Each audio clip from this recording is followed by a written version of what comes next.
Et stop, tu roules sur le boulevard BD, ces albums sont faits pour toi. Terre d'Ogon, tome 4, Mystique. Et Guerre d'Aran, tome 2, Dalle d'Armes. La compagnie des bannis a été exécutée. On ne peut pas dire que le premier tome des Guerres d'Aran n'a pas surpris, rayant de la carte des personnages emblématiques de la série. Les auteurs ont donné le ton. Le crépuscule d'Aquilon serait-il à l'ordre du jour ? Toujours est-il que les rois humains et les mages de l'ordre ont déclenché la guerre. Les anciennes races vont devoir organiser la riposte. Il en va de leur survie. Nains, elfes, orques, gobelins, ogres et lutins n'ont pas l'intention de disparaître. Redwyn, le nain de l'ordre de la forge, va tenter de mettre la résistance en place. La reine Himalia compte bien prendre des mesures pour empêcher cette riposte. Elle est bien préoccupée par la traque des fuyards, comme l'Anawin, l'elfe bleu. Elle ignore qu'avec Eirak, Jorun et Tala, elle fait route vers Fort Carson pour y retrouver les nains.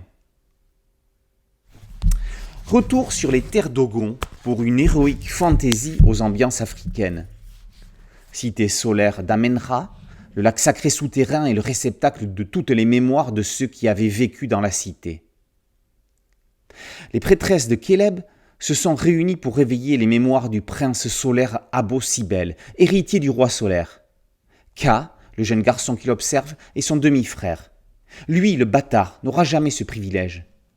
Alors qu'Abo-Sibel est élevé dans le faste du palais, Ka vit de rapine. Lui est l'aîné, l'autre est l'héritier. Leur solitude les ont liés d'amitié. Mais depuis qu'il a été initié, le regard d'Abo a changé. Il est devenu un mystique. Aménopé, qui vit sous la cité, va faire découvrir à Ka les secrets d'un monde pas si réel que ça. Comprendra-t-il ce que sont les mystiques ? Guerre d'Aran est une allégorie des guerres mondiales qui ont ravagé le XXe siècle. La bataille fait rage sans concession, le cycle n'est pas fini. Sans dévoiler le final, on a même droit à un appel à la générale de Gaulle. Les auteurs jouent volontairement avec ce que l'on appelle les jeux de guerre et les stratégies militaires. Giovanni Lorusso, habitué de l'univers des terres d'Aran, succède à Brice Cossu. Plus surprenant, le maître du jeu, Jean-Luc Istin, laisse les rênes du scénario à un autre spécialiste de ce monde, Nicolas Jarry. Tout cela se fait dans une impressionnante unité.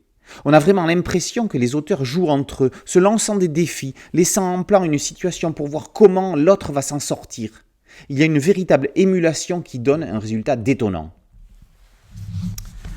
Plus facile de s'en sortir pour les auteurs des Terres d'Ogon, les histoires étant complètement indépendantes. Si cette série sur un continent parallèle aux Terres d'Aran n'arrive pas à convaincre les derniers réfractaires à ces mondes, c'est à n'y rien comprendre.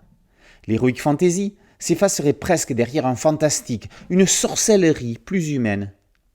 C'est la première contribution de Vax au monde d'Aquilon, et espérons que ce ne soit pas la dernière. Comment ne pas être épaté par le décor du lac sacré ? Comment ne pas être subjugué par la beauté de la déesse mère ? Ce 4e tome en Ogon clôt un premier cycle, mais pas la série.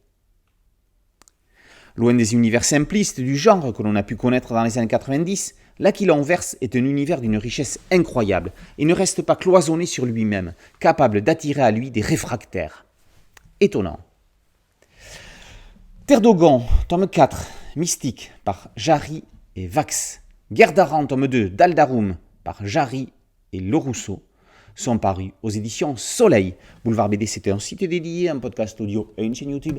Merci de liker, de partager et de vous abonner. A très bientôt sur Boulevard BD. Ciao.